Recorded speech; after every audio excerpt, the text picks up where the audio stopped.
Tombstone is a blast. Most have an image in their mind that the sun is setting over a desert landscape.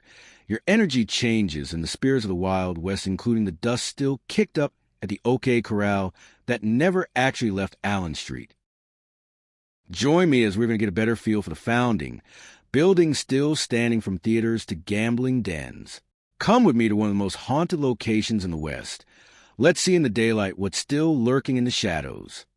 Our mission, should you choose, is to find out if this town is a tourist trap or a portal to the past. Imagine a town where there were more morgues than an entire city of Chicago. In the 1880s, Tombstone was bigger than San Francisco. It had fancy French restaurants and opera houses right next to dusty saloons. It was a place so wild, they literally named it after a grave. Welcome to Tombstone, Arizona, the town too tough to die. Don't believe it?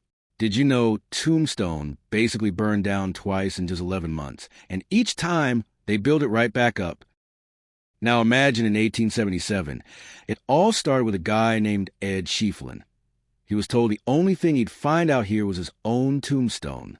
Instead, he hit a massive silver vein. Suddenly, this quiet desert became a boom town faster than a startled jackrabbit. We're talking 14,000 people in just a few years. Tombstone wasn't just dusty saloons.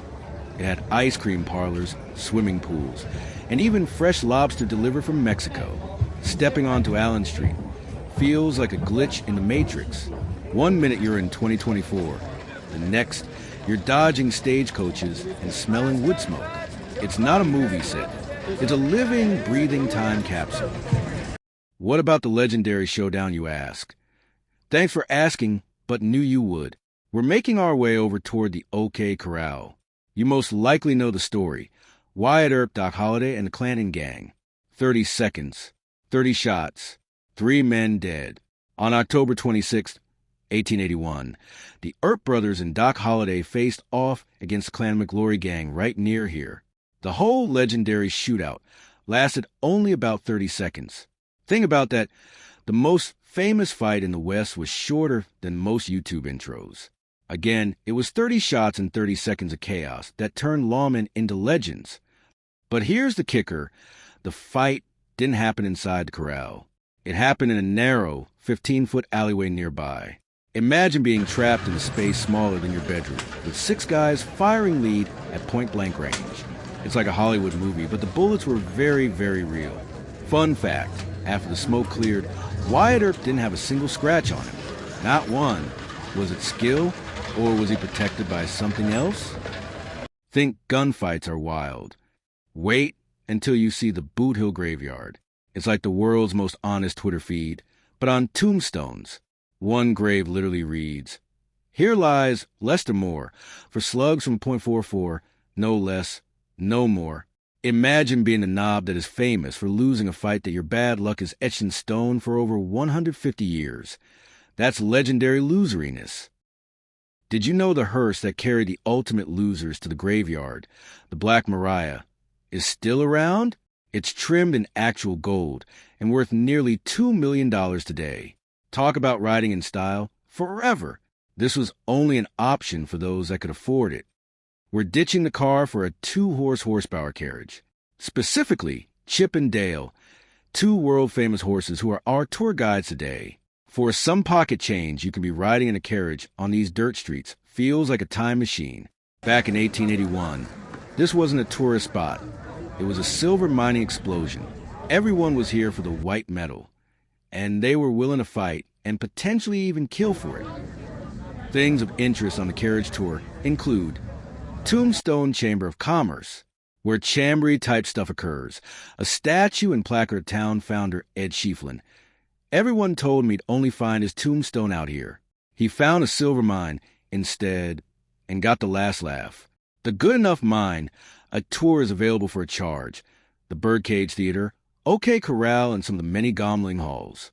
Saloons of legend like Big Nose Kate Saloon, named after Doc Holliday's fearless partner, and the Crystal Palace, where Virgil Earp actually had his office upstairs. These weren't just bars. They were the town's living rooms where everyone from mayors to outlaws rubbed elbows. Speaking of Tombstone interests, a must-see is the Birdcage Theater. Back in the day, this place was open 24/7.